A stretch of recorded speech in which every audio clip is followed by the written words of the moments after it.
Excuse me. Magmerienda muna kayo.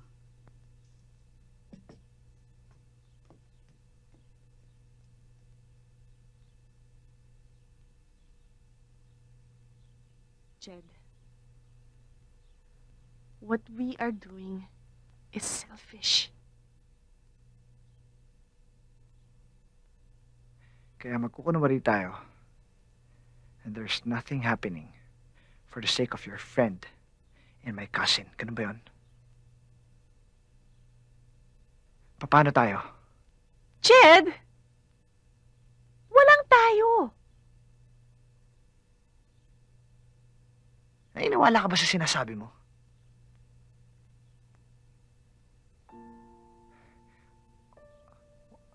Why are you crying?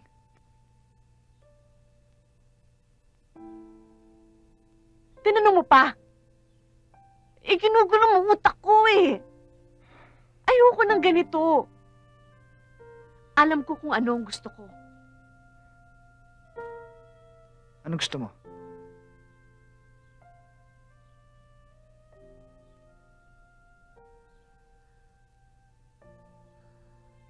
Ewan ko.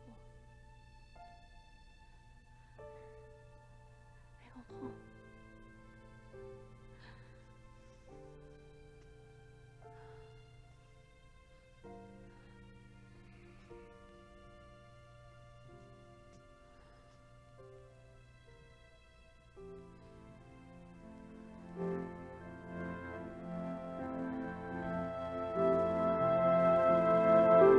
Are you okay?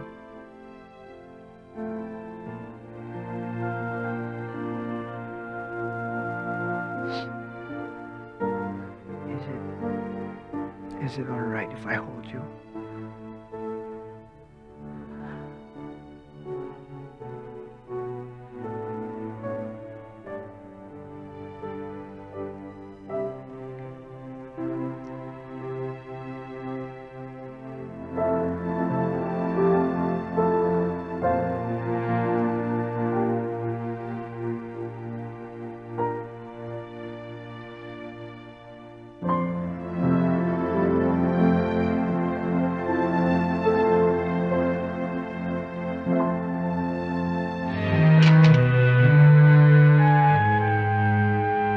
Si Ara. Kanino mo nakuha ang address na ito? Sa mga niyo sa Manila. Gusto ko makausap si Ara. Ang tapang talaga ng hiya mo, no? Ano pa ba ang gusto mo sa asawa ko? Patahimikin mo na si Ara. Umalis ka na. Sinabi na sa akin lahat ni Aryan ng tungkol sa kasal ninyo. Ang kasal niyo sa papel. Lumayas ka. Aalis ako. Pero isasama ko si Ara. Ano bang karapatan mo kay Ara? Ha? Ako asawa niya. Ikaw. Ano ka ba sa buhay niya? Iharap niyo sa akin si Ara. Malalaman niyo ang kasagutan. Mahal pa ako ni Ara hanggang ngayon. At sasama siya sa akin. Eh kung pinapupulis kita, Bahala kayo.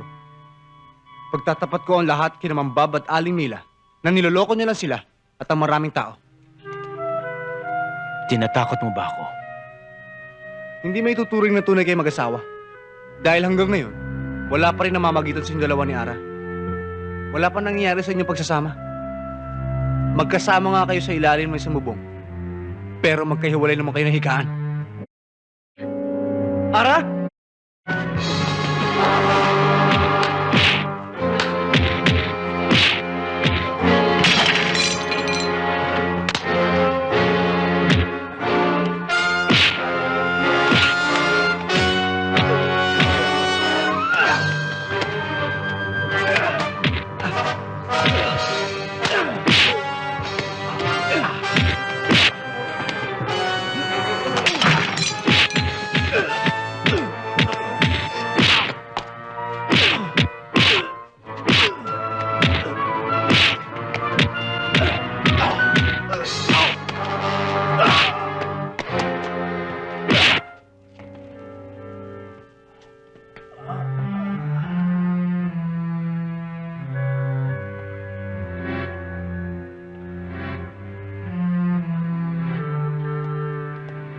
Okay, ma.